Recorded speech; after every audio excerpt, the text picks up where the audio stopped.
California's drought is resulting in a big drop. The state is sinking, and sinking fast. Some parts of the state are settling lower at a rate of 2 inches a month, according to a report NASA released last month. As Nathan Halverson from Reveal shows us, the sinking is increasing the flood risk in one part of the state that is desperate for water. This story was produced by member station KQED in San Francisco. Fire it up.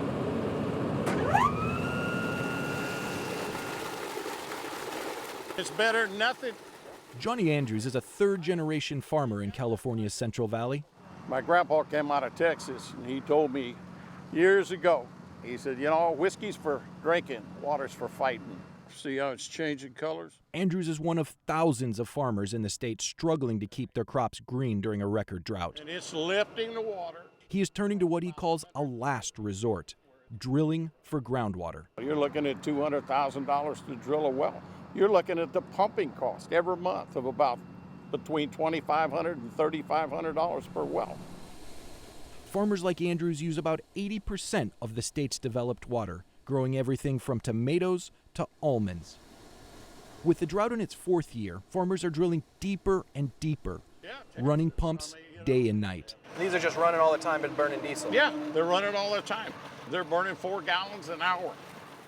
All that pumping has consequences. As the groundwater gets drawn up, the land sinks down. Scientists call it subsidence. The land around me, literally the dirt underneath my tires, is sinking more than a foot per year in some areas.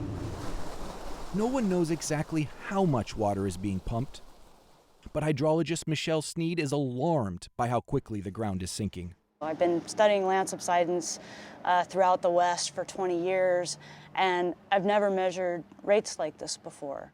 Over the past 2 decades, the ground in one area has sunk from Sneed's head to her feet. According to NASA, some parts of the Central Valley are now sinking more than 2 inches a month. We saw that the area being affected by subsidence was enormous, stretching all the way from I-5 to 99. About 1,200 square miles were being affected by subsidence. That's an area the size of Rhode Island, and it is sunk permanently. How do you stop those areas from sinking? Well, the scientific solution is really easy. You stop lowering groundwater levels.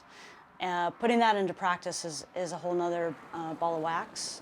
Farmers would have to cut back on drilling for water. The center of it is down south of here. But Sneed's colleague, Claudia Font, took me to see some of the damages subsidence has already caused. I mean, what do we got going on here? And I mean, it's really buckling. Yeah, and a few years ago when I was here, it wasn't nearly this bent, so it's showing evidence of continuing to warp even more. These canals deliver water to farms and cities throughout Southern California, including Los Angeles. And this isn't the only one I see. I mean, I see it here, I see it right down there, and I see a third one. Yeah, and there's another one up that direction as well. So this can be happening to the bridges, to the roadways, to the railroads. Correct. In fact, there's a bridge right down the road from here that the water level is now coming up over the base of the road because that area has sunk. When I went to see the bridge, the flood risk was clear. The water level has risen up so high now that it would go right over the surface of the road if they hadn't built these retaining walls to keep it back. Problems like these are already costing taxpayers tens of millions of dollars. And subsidence is also damaging a vital part of California's flood control system. Yeah, so the levees through here are about 5 to 6 feet lower than they were historically. Water is accelerating through. Chris White runs the Central California Irrigation District. He says subsidence is weakening levees. This area, we've always had flood challenges through here. But with this subsidence that's occurred, it's going to be even more challenging to deal with floods in the future. To the west of it, forecasters are predicting a record El Nino this winter. The wet weather pattern could bring heavy rains to this region. Red on this map is bad. White showed me areas most at risk of flooding. There's a school, there's an elementary school there. Highway 152 crosses right through the area. There is significant farmland assets. I'm praying for rain, regardless, but it's a high-risk situation from a flood control standpoint. Nearly half the nation's fruits, vegetables, and nuts are produced in California. To find out what the state is doing to protect its vital farmland, I met with Janine Jones of the Governor's Drought Task Force. Subsidence is not regulated historically under California law. No one is responsible for it. The state doesn't even know how big the subsidence problem is. We're not even monitoring all of the subsidence. There has not been funding or programs because there has been no statutory responsibility or requirement to do so. Last year, California lawmakers passed legislation to manage groundwater, but it won't require regulators to limit pumping for another 25 years. Until then, the sinking will likely continue. So how much is the state projecting this subsidence is going to cost taxpayers? We have not run that analysis.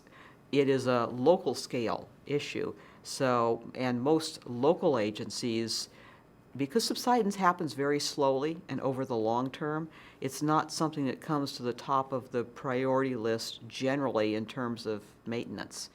The independent nonprofit California Water Foundation has estimated that damage due to subsidence across the state could cost taxpayers billions of dollars to fix. Do you think $1 billion is a high estimate for what the total costs will be or a low estimate? I really don't have anything to judge it by. I just don't have the data. For some farmers, drilling for water has provided a lifeline during the drought. But the long-term consequences of that drilling are becoming clearer. Like if we do have a wet year. As large swaths of the state continue to sink, the risk of flooding increases. And people like Johnny Andrews, whose farms have survived 4 dry years, are now worried they could be wiped out by the rain the state desperately needs. We're talking about the state and feeding the people in the state. If that flood is bad enough, it'll wipe out the next year's farming, or a lot of it.